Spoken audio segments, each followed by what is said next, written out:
Glorify చేయటం, ఆయనను మహిమపరచటం. కాబట్టి ఆయనకు కృతజ్ఞతలు చెల్లించాలి. ఎవరైతే కృతజ్ఞతలు చెల్లించవలసిన రీతిలో చెల్లించరో వారు ఎవరికి గుర్తుగా ఉన్నారు అంటే వారు అవిశ్వాసులకి గుర్తుగాను, దేవుని యొక్క చిత్తానికి, దేవుని యొక్క ఆజ్ఞకి అవిధేయత చూపించేవారుగాను ఉంటారు. కాబట్టి ఈ కృతజ్ఞత కలిగిన హృదయాన్ని పెంపొందించుకోవటానికి సిలువ వైపు చూడాలి. 1. 2, ప్రార్థన. ప్రాముఖ్యంగా మనం లాస్ట్ టైం గుర్తు చేసుకుంది.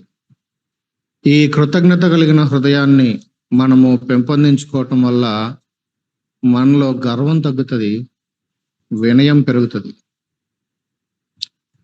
మనలో అసంతృప్తి తగ్గుతుంది లేదా ఫిర్యాదులు తగ్గిపోతాయి, సంతృప్తి పెరుగుతూ ఉంటది. మనలో దేవుని మీద అల్ప విశ్వాసము, అనుమానము తగ్గిపోతుంది, దేవుని మీద నమ్మకం పెరుగుతూ ఉంటది. మనలో అశాంతి, ఆందోళనలు తగ్గిపోతాయి, శాంతి పెరుగుతూ ఉంటది. ఇవి లాస్ట్ టైం మనము చూసుకున్నాం. ఈ కృతజ్ఞత చెల్లించటము అన్ని విషయాలలో అని చూసినప్పుడు ఇదేదో ఒక్కసారితో అయిపోయే అంశంలాగా ఏం కనబడట్లేదు దాన్ని ధ్యానిస్తూ ఉంటే. In every circumstances, in everything, ప్రతి దానిలోనూ ప్రభుకి మనము చెల్లించుకున్నాం.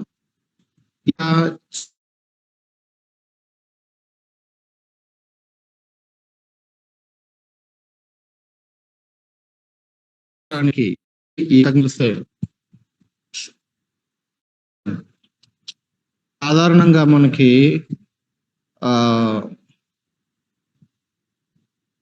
అన్ని బాగుంటే థ్యాంక్స్ అంటాం.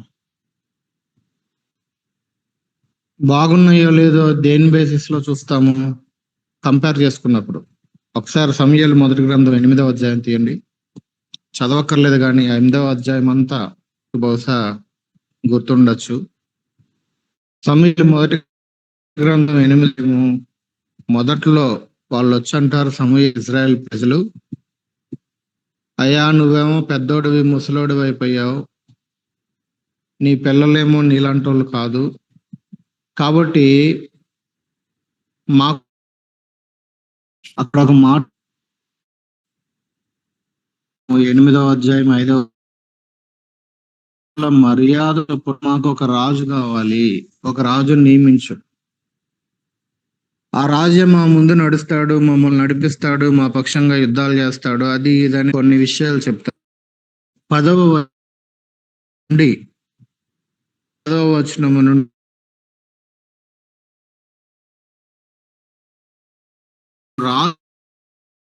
ఒకవేళ ఎవరైనా రాజుగా ఉంటే మీకు ఏం జరిగే అవకాశం ఉందో సమూయేలు వివరిస్తాడు.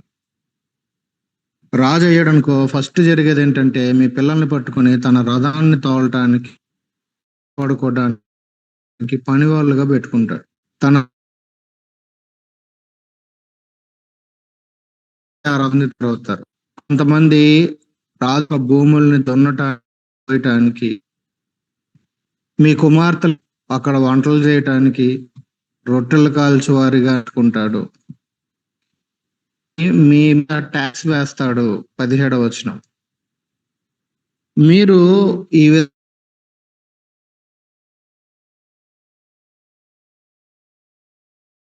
మీద పడితే మీ పిల్లల పరిస్థితి ఏమవుద్దో చూడండి. మీ కుమార్తెలు ఇంత వేసేటువంటి పన్ను ఆలోచించండి. బైబిల్లో మనం చూస్తే మనకి ఈ పన్ను వసూలు చేసేటువంటి ప్రక్రియ న్యూ టెస్ట్మెంట్ లో చూస్తాం, ఈవెన్ టిల్ డే ఇవాళ కూడా మనం చూస్తాం ఈ విషయాన్ని. కొంతమంది జాబ్స్ కి ఆల్రెడీ వాళ్ళకి ఏమంటారు ట్యాక్స్ కట్ అయిపోయే వస్తుంది. అంటే వాళ్ళు తీసుకునేటప్పుడే ట్యాక్స్ పే చేసి శాలరీ తీసుకుంటున్నారు, డిడక్షన్స్ అన్ని అయిపోతాయి. అంటే అందుకే అక్కడ 2 ఉంటాయి, gross net. Already tax pay చేసిన డబ్బులో నుంచి వీడిప్పుడు ఏదైనా కొంటే మళ్ళీ దానికి ట్యాక్స్ కడుతున్నాడు. అంటే ట్యాక్స్ కట్టాడు, మళ్ళీ కొన్నప్పుడు ఇంకొకసారి ట్యాక్స్ కడుతున్నాడు. అది కొన్ని రోజులు వాడుకున్నాక ఏదైనా కారణాన్ని బట్టి దాన్ని ఒకవేళ మళ్ళీ అమ్మేస్తుంటే, సెల్ చేస్తుంటే మళ్ళీ దానికి ట్యాక్స్ కడుతున్నాడు. మన భారతదేశంలో ఒక విచిత్రమైన సిస్టమ్ ఉంది. ట్యాక్స్ కట్టిన దానికే ట్యాక్స్ కడతా, ట్యాక్స్ కట్టిన దానికి అమ్మినా ట్యాక్స్ కట్టడమే, కొనినా ట్యాక్స్ కట్టడమే. జనాలకి ఇది అర్థం కావట్లా.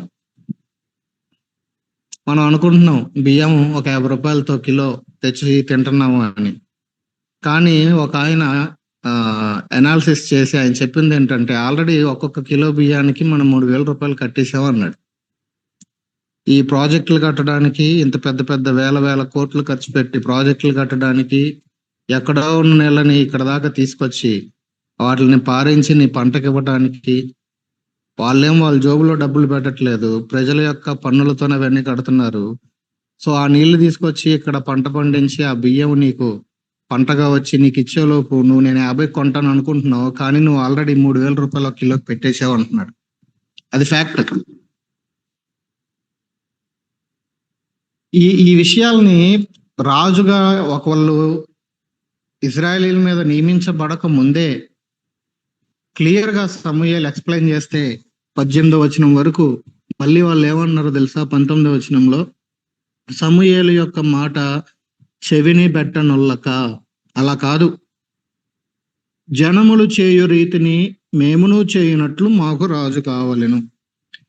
మీ పిల్లలు పని వాళ్ళు అవుతారు, దాసీలు అవుతారు, మీ మీద పన్నుల భారం పడుతుంది, ఎందుకు మీకు ఇది అని వివరంగా చెప్పిన తర్వాత కూడా లేదు మాకు జనములు చేయు రీతిని అనే మాట, జనములు చేయు రీతిని అన్నారు. అక్కడ 5వ వచనంలోనేమో సకల జనుల మర్యాద చొప్పున అన్నారు. అంటే వీళ్ళు కంపేర్ చేసుకుంటున్నారు. లోకంలో ఉన్న ప్రజలకేమో రాజు ఉన్నాడు, మనకు లేడు. సో ఎందుకు ఇప్పుడు ఈ సందర్భాన్ని ఈ టాపిక్ కింద ఎందుకు గుర్తు చేసుకుంటున్నాం అనంటే, వెరీ వెరీ ఇంపార్టెంట్. కంపారిజన్ అనేది ది థీఫ్ ఆఫ్ జాయ్. అది మనలోని సంతోషాన్ని దొంగతనం చేసేటువంటి దొంగ కంపారిజన్. ఎప్పుడైతే మనము వేరొకరితో కంపేర్ చేసుకోవటం మొదలు పెడతామో, వాళ్ళలాగా నేను రెడీ అవ్వాలి, వాళ్ళలాగా జాబ్ కావాలి, వాళ్ళలాగా ఇల్లు, లేదా వాళ్ళలాగా ఒక వాహనము.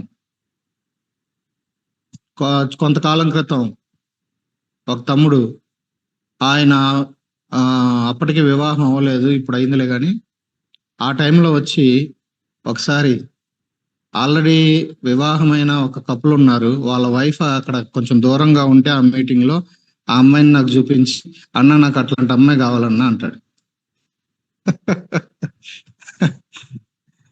అంటే ఇంకా డైరెక్ట్ గా చెప్తున్నాడు, నాకు అట్లాగా గుడ్ లుకింగ్ ఫెయిర్ గా ఉండేటువంటి అమ్మాయి, నాకు భారీగా వచ్చే అమ్మాయి కావాలి అని.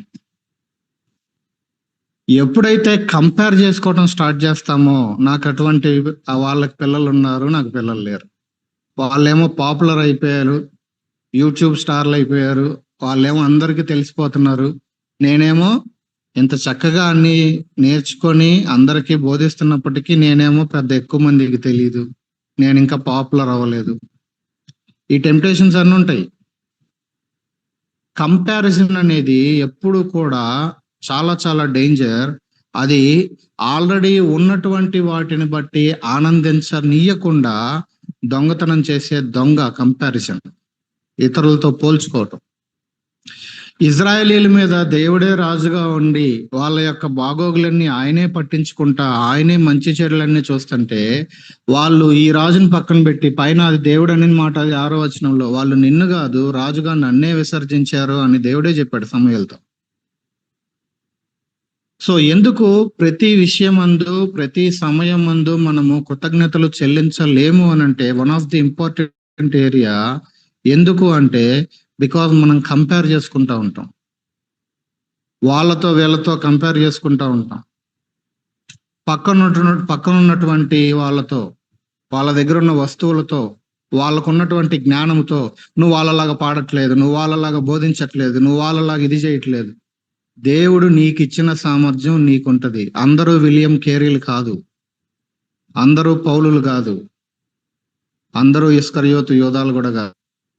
అందరూ మోసం చేస్తున్నారు వాడిలాగా. ఆయన కృపావరాలు ఇచ్చేటప్పుడే కొరంథీయులకు రాసిన మొదటి పత్రిక 12వ అధ్యాయంలో ఆత్మ వరాల గురించి మనం చూసినప్పుడు అక్కడ వాని వాని సామర్థ్యము చొప్పున ఆయన ప్రతి వానికి పంచి ఇస్తున్నాడు అని బైబిలే చెప్తుంది. ఎవరికి ఏ కృపావరం ఇస్తే, అతనికి ఏ సామర్థ్యం ఉందో, ఈ వరం అతనికి ఇస్తే అతను దేవుడి మహిమార్థమై ఎలా వాడతాడో దేవుడు చూసి దేవుడు తనకు ఆ పనిస్తాడు. ఎలాగైతే కంపెనీలో ఒకరిని తీసుకునేటప్పుడు ఇదిగో వీడైతే హెచ్ఆర్ గా పనికొస్తాడు, వీడైతే సెక్యూరిటీగా పనికొస్తాడు, వీడైతే మేనేజర్ గా పనికొస్తాడు, వాళ్ళ ఎబిలిటీస్ ని చూస్తారు, వాళ్ళ అకాడమిక్స్ ని చూస్తారు, వాళ్ళ చదువు ఏంటి, వాళ్ళకున్న అనుభవము ఎక్స్పీరియన్స్ ఏంటి, అన్నిటిని చూసి వాళ్ళకి ఏ జాబ్ ఇవ్వాలో ఆ జాబ్ ఇస్తారు. దేవుడు ఆయన వరాలను ఇచ్చేటప్పుడు కూడా సాధారణంగా మనం చేసే పొరపాటు ఏంటంటే ఈ కంపారిజన్ అనేది చాలా ప్రమాదం. అది మనకి మనశ్శాంతి లేకుండా చేస్తుంది,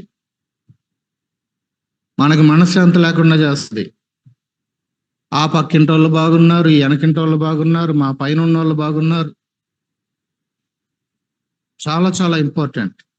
సో ఈ విషయాన్ని ఇక్కడ ఇజ్రాయేలీలకి దేవుడే రాజుగా ఉండి వాళ్ళ యొక్క పాలన, వాళ్ళ పోషణ, వాళ్ళ సంరక్షణ, వాళ్ళ భద్రత అన్ని ఆయనే చూసుకుంటున్నాడు.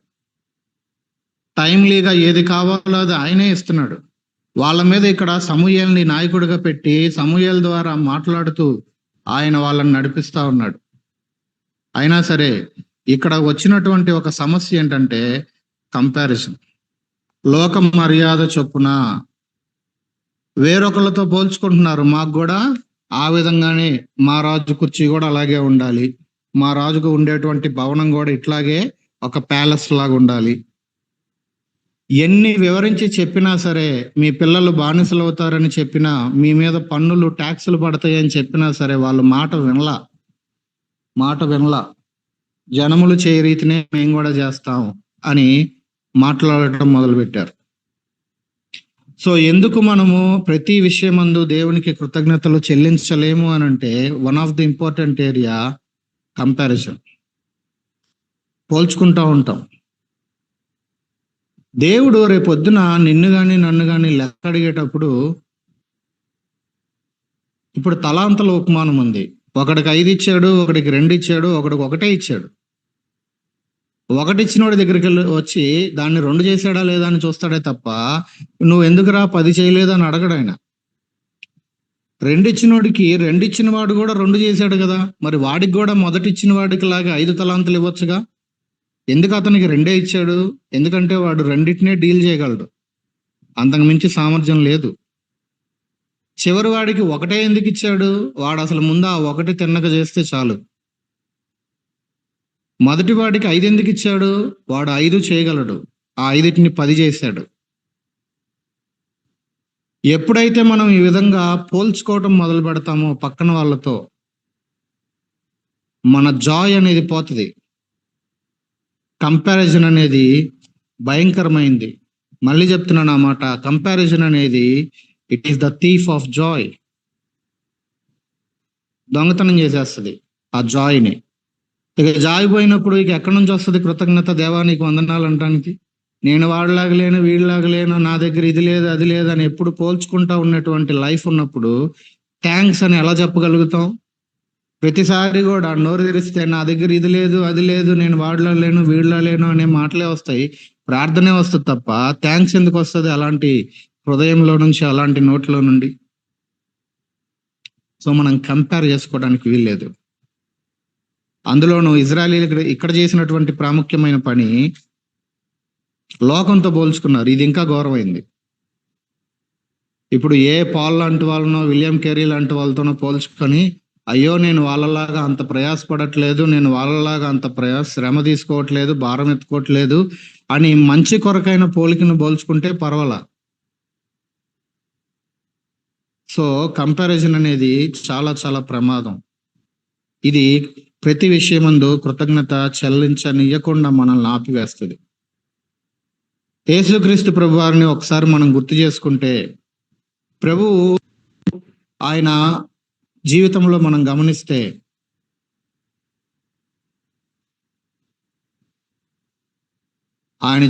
కనుక మనం గమనిస్తే లూకాసు వార్తలో మనం చదువుతాం, తండ్రి జ్ఞానులకు వీటిని మరుగు చేసి పసిబాలురకు వీటికి ఈ విషయాలని బయలుపరిచేవాని నీకు కృతజ్ఞతలు చెల్లిస్తున్నాను అంటాడు. లాజరు సమాధి ముందు నుంచొని నా మనవి వినినందుకు, అక్కడేం ప్రార్థన చేయలేదు ఆయన, నా మనవి వినినందుకు నీకు కృతజ్ఞతలు అన్నారు. ఆ తర్వాత పలికారు, లాజరు బయటికి రా అని. సిలువకి వెళ్లే ముందు మేడగదిలో చివరి పస్కా శిష్యులతో కూడా ఆయన ఆచరించినప్పుడు కృతజ్ఞతలు చెల్లించి ఆ గిన్నెనిచ్చినప్పుడు ఇది నా రక్తం అన్నారు, ఇది నా శరీరం అన్నారు. అంటే అదేమి ఆషామాషి విషయం కాదు. ఆయన ఎటువంటి పెయిన్ గుండా ఆయన వెళ్ళవలసి వస్తుందో ఆయనకి తెలుసు.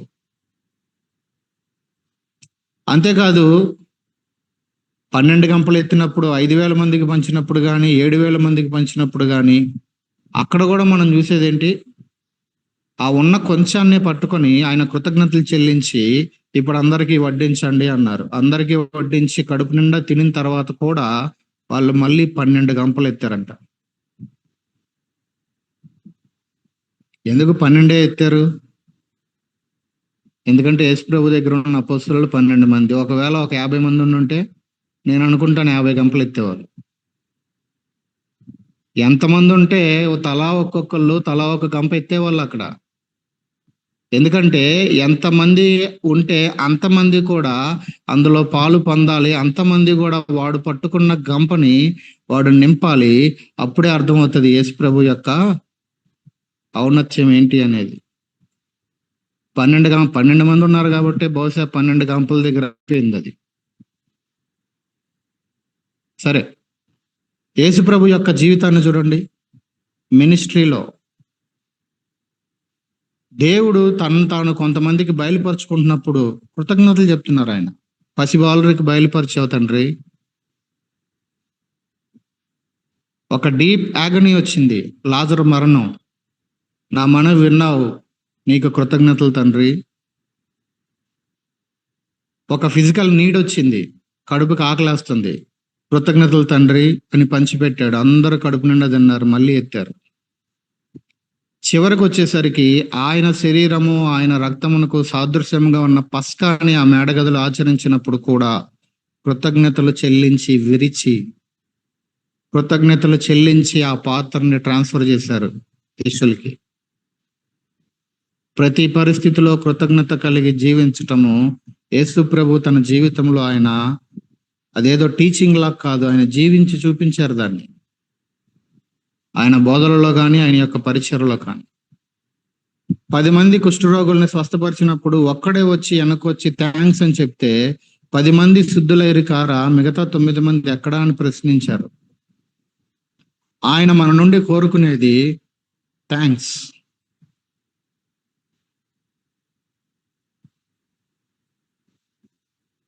సో అది చెల్లించకపోవటానికి ప్రాముఖ్యమైన వన్ ఆఫ్ ది రీజన్ ఏంటంటే కంపారిజన్. ఇది చాలా చాలా ఘోరమైనటువంటిది.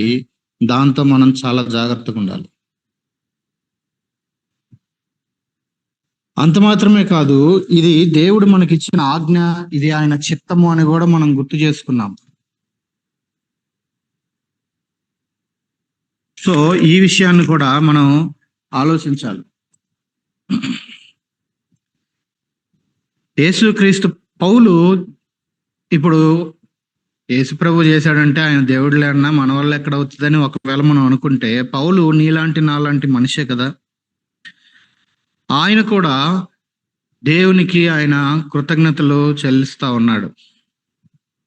ఏ విషయాలను బట్టి ఆయన కృతజ్ఞతలు చెల్లిస్తున్నాడు తన లైఫ్లో? దేవుడు ఆయనకి ప్రతి అవసరాన్ని తీరుస్తున్న విధానాన్ని బట్టి ఫిలిప్పి 4లో అంటాడు, అన్ని విషయాల్లో తృప్తి కలిగి ఉండ నేర్చుకున్నాను. నా నీడ్స్ అన్ని దేవుడు తీరుస్తున్నాడు. అదే చెప్తాడు అక్కడ 4వ అధ్యాయం 18లో. చెప్పి వెంటనే 19లో ఫిలిప్పి సంఘానితో చెప్తాడు, నాకు తీరుతున్నాయి, దేవుడు తన మహిమ చొప్పున మీ ప్రతి అవసరమును తీర్చును అని ఫిలిప్పి సంఘానికి కూడా చెప్తాడు. నాకు తీరుస్తున్నాడు, మీకు కూడా తీరుస్తాడు. నా నీడ్స్ ఆయన చూసుకుంటున్నాడు. తిమోతి పత్రిక 1వ అధ్యాయంలో ఆయన అంటాడు, ఆయనని నన్ను నమ్మి నాకు ఈ పరిచర్యను అప్పగించాడు అని అంటాడు. ఇంతకుముందు దోషకుణ్ణి, హింసకుణ్ణి, అట్లాంటి నన్ను నమ్మి నాకు ఈ పని అప్పగించాడు అంటాడు. తిమోతికి రాసిన 1వ పత్రిక 1:15. నాకు ఆయన మినిస్ట్రీని ఇచ్చాడు. నాకు ఈ ఆపర్చునిటీ, అవకాశాన్ని ఇచ్చాడు, ఆయన సేవ చేసే అవకాశం. దాన్ని బట్టి వందనాలు అంటున్నాడు. దానికంటే ముందు అక్కడే పైన 12వ వచనంలో ఆయన నాకు ఇచ్చిన రక్షణను బట్టి నాకు దేవునికి వందనాలు అంటున్నాడు. దేవుడు నాకు రక్షణ ఇచ్చాడు కాబట్టి వందనాలు. దేవుడు నా డైలీ నీడ్స్ తీరుస్తున్నాడు కాబట్టి ఆయనకి వందనాలు. ఆయన సేవ చేసేటువంటి ధన్యతని, అవకాశాన్ని నాకు ఇచ్చాడు కాబట్టి ఆయనకి వందనాలు అంటున్నాడు. కృతజ్ఞత చెల్లించటము అనేది మనలో మనము ఎవరము అనేది మనకు చూపిస్తూ ఉంటుంది. మనము ఎవరము అనేది మనకు చూపిస్తూ ఉంటుంది. ఇది కూడా చాలా ఇంపార్టెంట్ ఏరియా.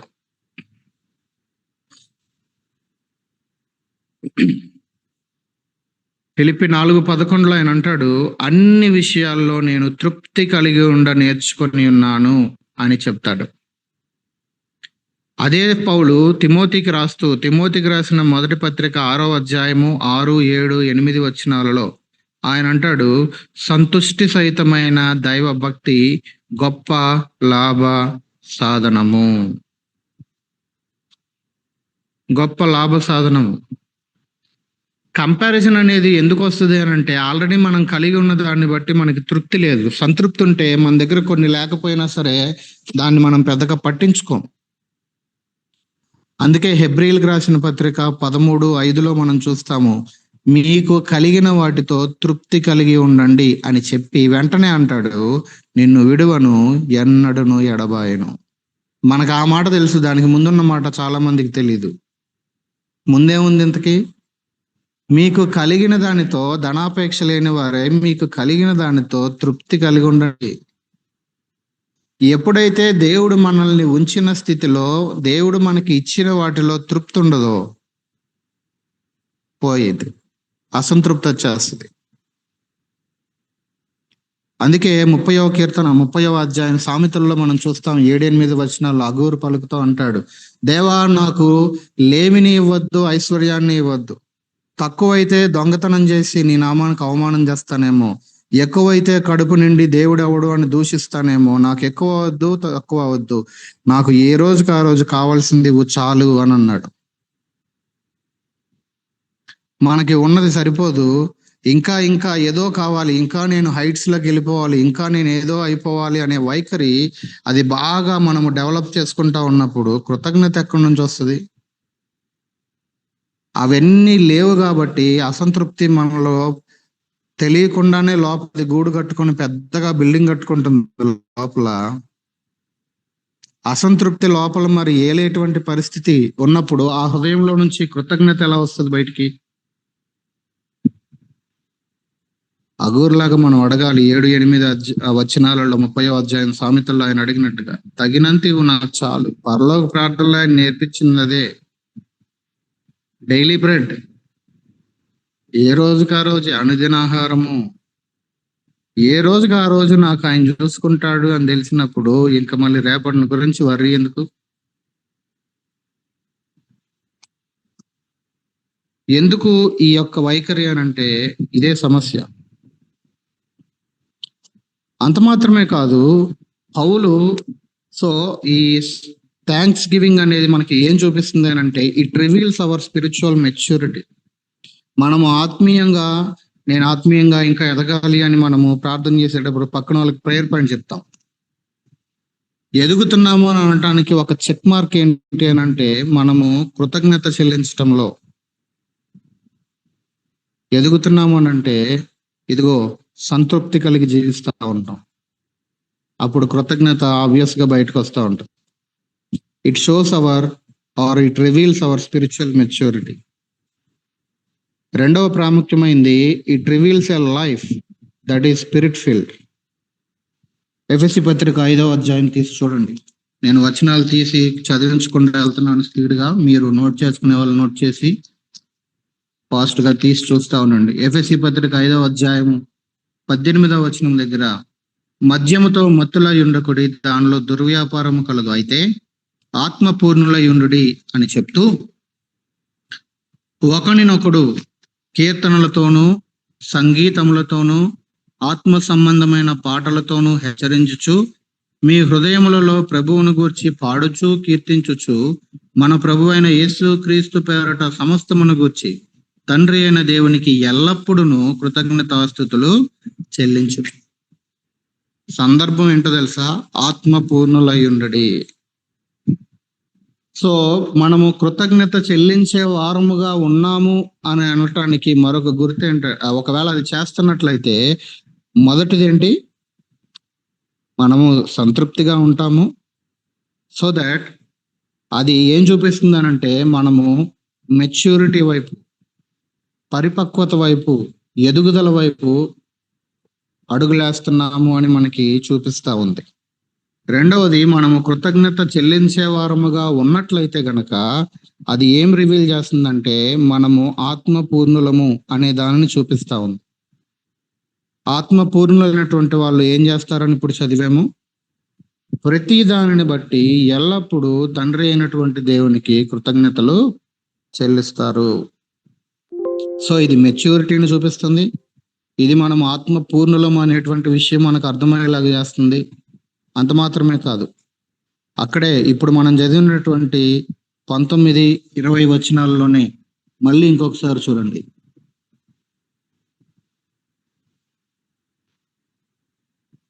సంగీతములు ప్రభువుని గురించి పాడుచు కీర్తించుచు,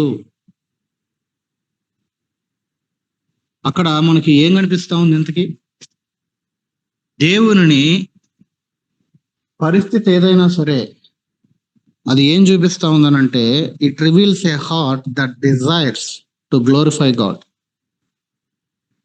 సో కృతజ్ఞతలు చెల్లిస్తున్నప్పుడు అది ఏం చూపిస్తా ఉంది, ఏం అర్థమయ్యేలాగా చేస్తా ఉందనంటే, ఎవరైతే దాన్ని ఆ కృతజ్ఞతలు చెల్లిస్తున్నారో, థ్యాంక్స్ చెప్తా ఉన్నారో, ఆ హృదయము దేవునిని మహిమపరచాలి అనే ఆశ కలిగి ఉంది అని మనకు అది రివీల్ చేస్తా ఉంది. చెప్పేది అర్థమవుతుందండి? కృతజ్ఞత చెల్లించే వారముగా ఉన్నప్పుడు అక్కడ మనకు అర్థమవుతుంది, దేవుని మహిమపరచటానికి ఊబిలురుతా ఉంది హృదయము అని మనకు అర్థమవుతుంది. ఇదిగో నేను దేవుని మహిమ కోసం బ్రతకాలి, ప్రార్థన చేయండి అంటారు. అక్కడ మనం చూసుకోవాల్సింది కృతజ్ఞతలు చెల్లించడం. దేవుని ఆత్మచేత నేను నింపబడాలి అని ప్రార్థన చేస్తాం. అక్కడ కూడా మళ్ళీ కనబడవలసింది ఎల్లప్పుడూ కృతజ్ఞతలే. నేను ఆత్మీయంగా ఎదగాలి అని అంటారు. అక్కడ కూడా మళ్ళీ కనబడాల్సింది కృతజ్ఞతే.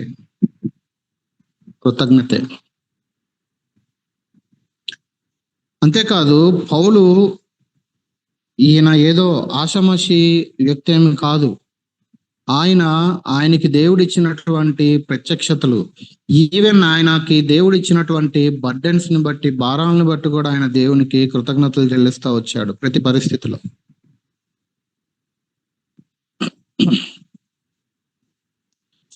సరే,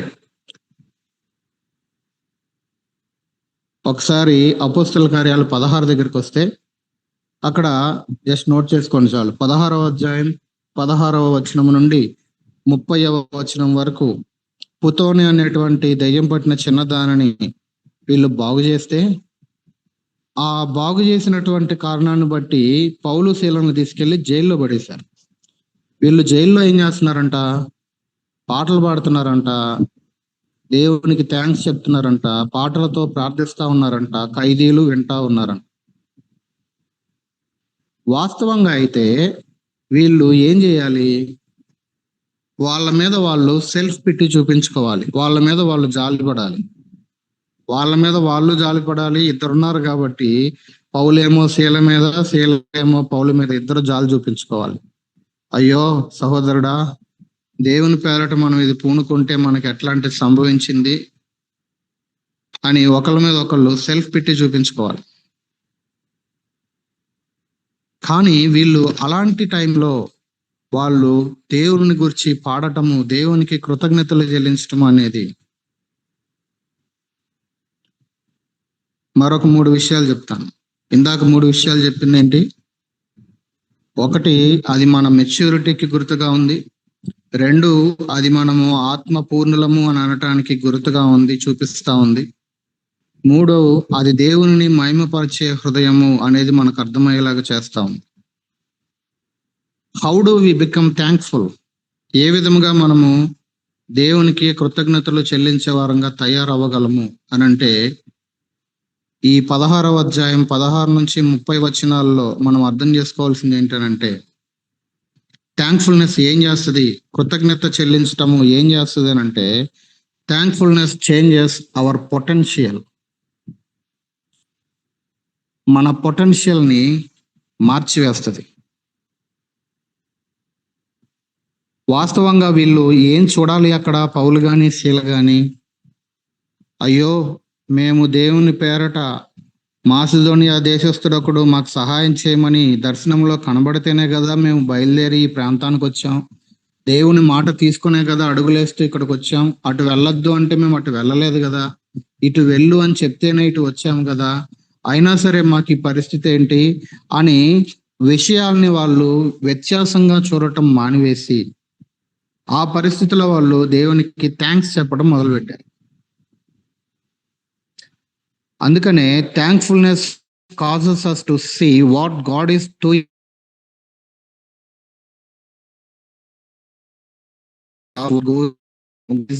to us. ఆయన మనకేం చేస్తున్నారు అనే దానికన్నా మన ద్వారా ఏం చేస్తున్నారు అనే దాన్ని చూస్తుంది కృతజ్ఞత అనేది, థ్యాంక్ఫుల్నెస్ అనేది. కాబట్టి వీళ్ళు ఏం చూస్తున్నారు అంటే, మనకి ఇన్ని దెబ్బలు తగిలినాయి, గాయాలు చీలినాయి, రక్తం కారుతా ఉంది, నొప్పి కలుగుతా ఉంది, కనీసం ఈ చేతులకి కట్టివేయబడకుండా ఈ బొండలు లేకపోతే కనీసం చేతులు అట్లా అనుకుని నిమ్ముకున్న ఉపశమనం పొందే వాళ్ళం ఛాన్స్ కూడా లేకుండా కట్టిపడేశారు. ఇలాంటి టైంలో అయ్యో అని అనుకోవట్లేదు వాళ్ళు. మాకేం జరిగింది, what God is doing to us అనే దానికన్నా what God is doing through us, మన ద్వారా ఆయన ఏం చేయబోతున్నాడు అనే దాన్నే వాళ్ళు దృష్టి పెట్టారు. కాబట్టి ఆ పరిస్థితుల్లో కూడా వాళ్ళు మనమేమి అనుకుంటాం, ఎప్పుడైనా ఏదైనా ఒకటి జరగగానే అయ్యో ఏంటో మరి ఇది నాకే జరిగింది పాడుది.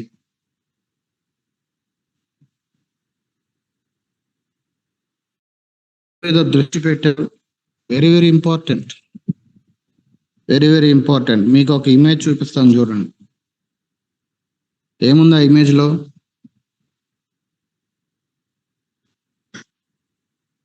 ఏముంది? ఆ లెఫ్ట్ సైడ్ ఉన్నటువంటి ఆమె ట్రబుల్, అది మాడిపోయిందో కాలిపోయిందో ఏదో ఒక సమస్య. ఆమె ఏమంటుంది? అయ్యో ఇది పాడై సమస్య వచ్చేదని ముడతాం. Stress over this one. ఏదో ఈ ఒక్కదాన్ని బట్టి నువ్వు ఎందుకు స్ట్రెస్ కి ఫీల్ అవుతున్నావు? అసలు నువ్వు దేవునికి థ్యాంక్స్ చెప్పడానికి, be thankful for all the good things you have on your table. ఆ ఒకటి పాడైపోయి ఆ ట్రబుల్ ని బట్టి నువ్వు అమ్మో అయ్యో అని ముందుతున్నావు. ఇటువైపు చూడు, ఆ టేబుల్ మీద ఎన్ని ఉన్నాయి blessings? Love, family, salvation, word of God, life, church, work. ఆయన ఇచ్చిన బ్లెస్సింగ్స్ ఎన్ని ఉన్నాయి అవతల. పక్కకి వెళ్ళిపోయినాయి. ఒక ట్రబుల్ రాగానే కేర్ మన కేర్లు పెడతాం. చాలా మంది పరిస్థితి ఇదే. అందుకనే కృతజ్ఞతలు ప్రతి పరిస్థితిలో చెల్లించలేకపోవడానికి రీజన్ అదే. దృష్టి ట్రబుల్ మీద పెడతా ఉంటాం, ఆల్రెడీ మన దగ్గర ఉన్న బ్లెస్సింగ్స్ మీద పెట్టాం. 5,000 మంది పంచిపెట్టిన సందర్భంలో 11 మంది ఆ సమస్య మీద పెట్టారు శిష్యుల్లో. పంపించేద్దాం ప్రభు, మందికి ఫుడ్ మనం ఎక్కడి నుంచి తీసుకురావాలి, మళ్ళీ ఇప్పుడు పంపిస్తేనే వాళ్ళు చీకటి పడేలోపు వెళ్ళిపోతారు, లేకపోతే కష్టం అవుతుంది, ఇంతమందికి ఎక్కడి నుంచి పెడతాం, పంపించే అని యేసు ప్రభువుకే సలహా ఇస్తుంటే ఈలోపు అక్కడ ఉన్నటి ఇంక్షుడు ఆయనంతకి ఫిలిప్ప అంద్రే ఎవరా పిల్లోడిని పట్టుకొని తీసుకొచ్చేది? అంద్రయ్య. రైట్. సో ఆయన వచ్చి ఆయన ఏదైతే ఉందో దాని మీద దృష్టి పెట్టాడు. యేసయ్య ఒక పిల్లోడు ఉన్నాడు, వాడి దగ్గర 5 రొట్టెలు 2 చేపలు ఉన్నాయి. ఇదిగో వాడిని ఆ 5 రొట్టెలని ఆ 2 చేపలని అవి కలిగి ఉన్న పిల్లోడిని నీ దగ్గరికి తీసుకొచ్చా, మరి ఏం చేస్తావు చెయ్యి. ఉన్న దాని మీద దృష్టి పెట్టగలిగితే అక్కడ ఎంత అద్భుతం జరిగిందో చూడండి. మిగతా 11 మంది లేని దాని మీద దృష్టి పెట్టారు కాబట్టి ప్రభువా పంపించేద్దాం, ప్రభువా పంపించేద్దాం. మనం కూడా మెజారిటీ పీపుల్ మనం ఆ 11 మంది గుంపులోనే ఉంటాం. ఏదైతే లేదో దాని మీద దృష్టి, కాబట్టి ప్రభువా ఇక్కడ నుంచి వెళ్ళిపోదాం, ప్రభువా పారిపోదాం. ఎక్కడికి వెళ్ళిపోతావు?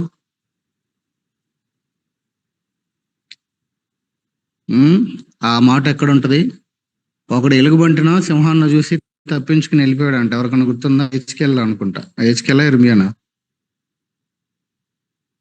ఒకదాన్ని చూసి పారిపోతే ఇంకొకటి ఎదురుపడిందంట. అక్కడ నుంచి పారిపోయి ఇంట్లోకి వెళ్ళి డోర్ వేసుకుంటే ఎక్కడ చేయబెడితే అక్కడేమో పాము వచ్చి కరిచిందంట. బైబిల్లో మాటే. ఎవరికన్నా గుర్తొస్తే చెప్పండి తర్వాత. సరే, కాబట్టి ఉన్నదాని మీద దృష్టి పెట్టడం అనేది చాలా చాలా ఇంపార్టెంట్. మనం లేని దాని మీద ఎన్ని రోజులైతే దృష్టి పెడతా ఉంటామో, ఎప్పుడైతే కంపారిజన్ అనేది ఇతరులతో పోల్చుకోవటం మానకుండా అదే పనిగా చేస్తూ ఉంటామో, అసంతృప్తి పెరిగిపోతూ ఉంటది. ఈ సమస్య ఇది తీరదులే, ఇక్కడ నుంచి పారిపోతే బాగుంటది. జీవితంలో ఎక్కడికి పరిగెత్తినా, ఆంధ్ర పరిగెత్తినా, ఎంపీ పరిగెత్తినా, ఎంపీలో బాగాలేదని ఇంకో దగ్గరికి పరిగెత్తినా, ఎక్కడికి వెళ్ళినా ప్రభు పనిలో ఉండేటువంటి ఆ పరిస్థితులు ఖచ్చితంగా ఉంటాయి. ఒక్కొక్క దగ్గర ఒక్కొక్క రకమైనవి అంతే. దేవుని పనిలో ఎప్పుడూ సద్భక్తితో బ్రతకను ఉద్దేశించిన వారు అందరూ హింస పొందుతారు. నార్త్ లో హింస భౌతికంగా జరుగుతుంది, దాడుల్లాగా. హింస అంటే ఎప్పుడు కర్రబట్టుకొని బాగుతారని అనుకోకూడదు. కొన్నిసార్లు ఫినాన్షియల్ గా స్ట్రగుల్ అవ్వాల్సి వస్తుంది, కొన్నిసార్లు మెంటల్ గా ఎమోషనల్ గా స్ట్రగుల్ అవ్వాల్సి వస్తుంది. హింస పలు రకాలుగా ఉంది. కాబట్టి ఇక్కడ ఈ పరిస్థితిలో వీళ్ళు చేసింది ఏంటి అని అంటే, ఏం చేశారు? ఆ టైంలో కూడా వాళ్ళు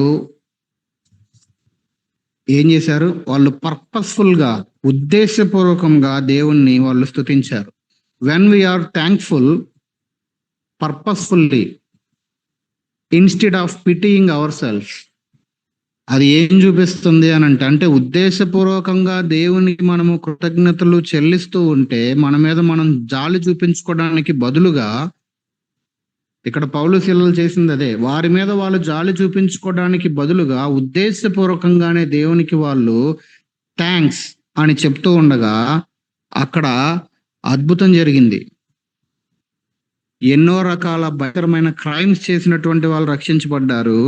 ఈవెన్ జైలు అధికారి కూడా తన ఇంటి వారితో రక్షించబడి బ్యాప్టిజం తీసుకున్నాడు. క్వశ్చన్ వేశాడు, అయ్యలారా, రక్షణ పొందడానికి నేనేం చేయాలి చెప్పండి?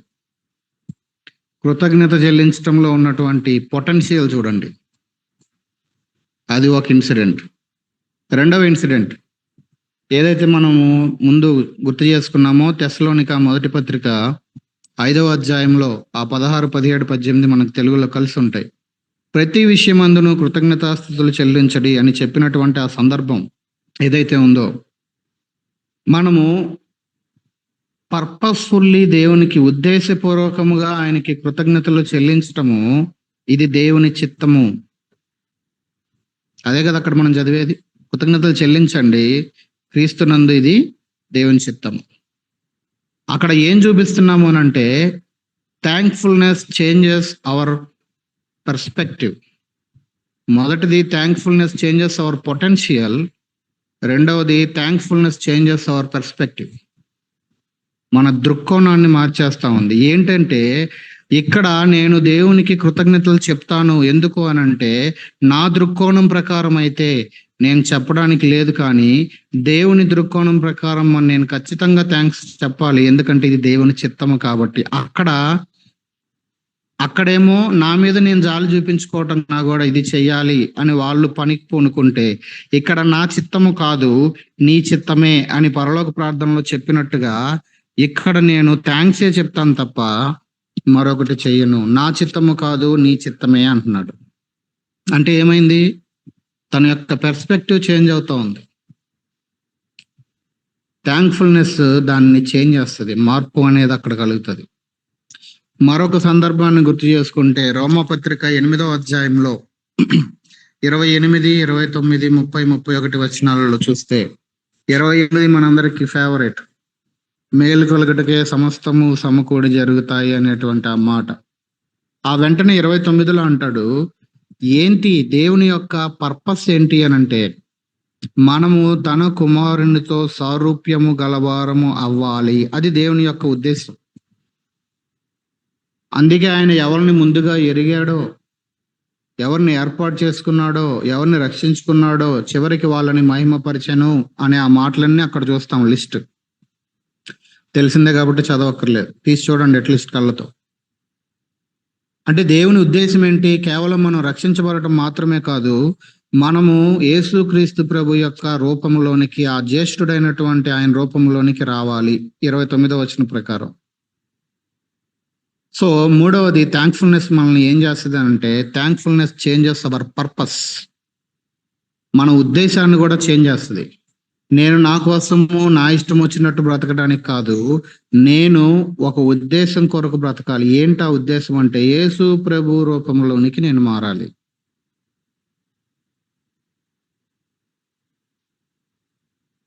అర్థమవుతుందండి? సో మొదటి దాంట్లోనేమో దేవుడు నాకేం చేస్తున్నాడు అనే దానికన్నా నా ద్వారా ఏం చేస్తున్నాడు అనే దాని మీదకి దృష్టి వెళ్ళింది. రెండవ దాంట్లోనేమో నా చిత్తము ఏంటి అనే దానికన్నా కూడా దేవుని చిత్తము ఏంటి అనే దాని మీదకి దృష్టి ఉంది. ఇప్పుడు ఈ రోమా 8 కాంటెక్స్ట్ లో థ్యాంక్ఫుల్నెస్ చేంజెస్ అవర్ పర్పస్. ఇక్కడ మనము ఏం చేస్తాము? ఇప్పుడు ఉన్నదానికన్నా బెటర్ పరిస్థితులు, బెటర్ సర్కమ్స్టాన్సెస్ రావాలి అనే దానికన్నా కూడా దేవుని యొక్క పర్పస్ ఏంటి అనే దాని మీదే మనం ఫోకస్ పెడతాం.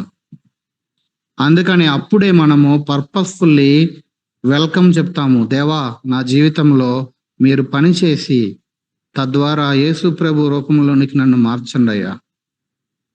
ఏ పర్పస్ కోసమైతే మీరు నన్ను రక్షించుకున్నారో ఆ పర్పస్ నాలో నెరవేరాలి.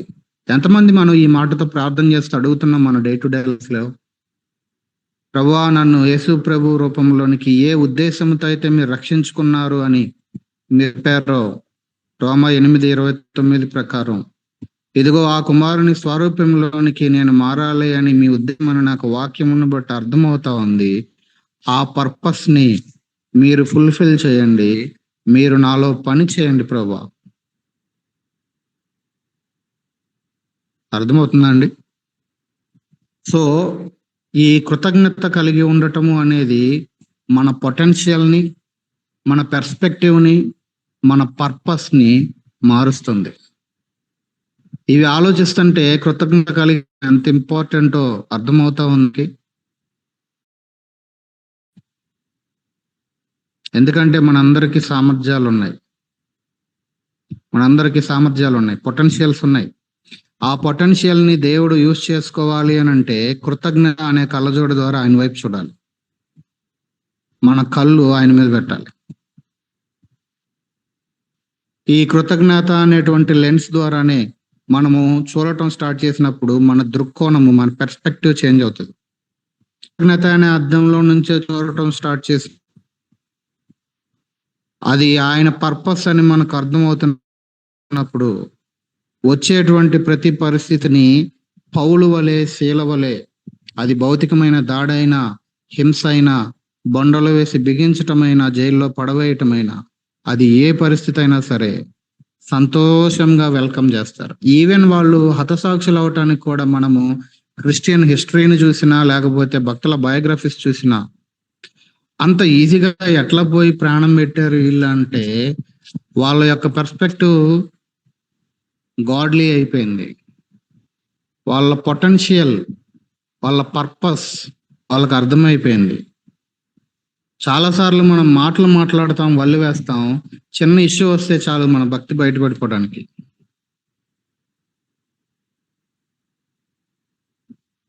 చిన్న ఇష్యూ చాలు, పెద్దది కూడా అక్కర్లా. ఇందాక ఇమేజ్ లో చూపించినట్టుగా ఒక్కటి చాలు, ఒక చిన్న ఇష్యూ చాలు భక్తి బయటపడిపోవడానికి. దేవుడు మన నుండి కోరుకునేది ప్రతి విషయమందు, ప్రతి సమయమందు, ప్రతి దాని యందు కృతజ్ఞత కలిగి జీవించండి. కృతజ్ఞతలు చెల్లించండి, ఎందుకంటే ఇది నా ఆజ్ఞ, ఇది నా చిత్తము, ఇది చేసేవాడు నన్ను మహింపరుస్తా ఉన్నాడు. దీని ద్వారా మీ సామర్థ్యాలు ఉపయోగపడతాయి. దీని ద్వారా మీ దృక్కోణాలు మారుతాయి. దీని ద్వారా నా ఉద్దేశాలు మీలో నెరవేర్చబడతాయి. ప్రార్థన చేసుకుందాం.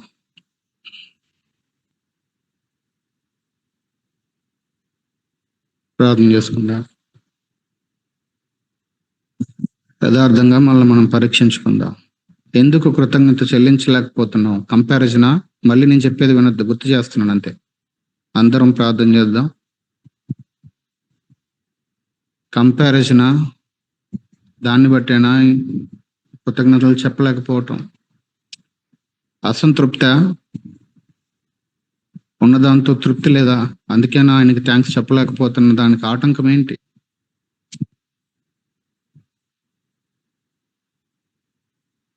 ప్రభు లైఫ్ అంతా it is a life of giving. ఒక లైఫ్, పౌలు యొక్క జీవితం అంతా కూడా it is a life of thanks giving.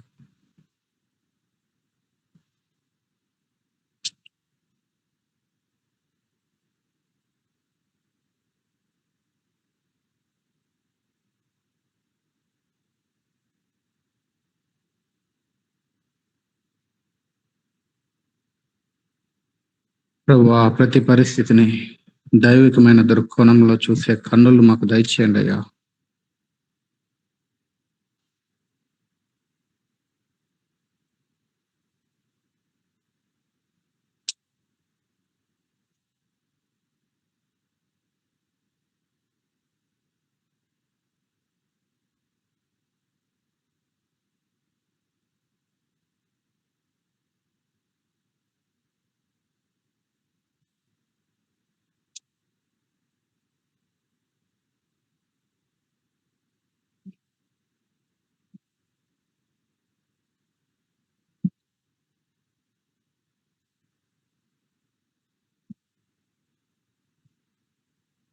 రండి, ఎవరైనా ఒకరు ప్రార్థన చేయండి.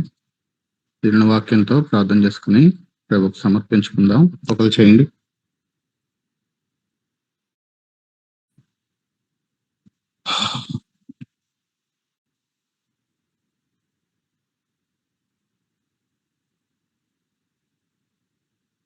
రండి, ఎవరు చేస్తారు? ఒకరు చేయండి.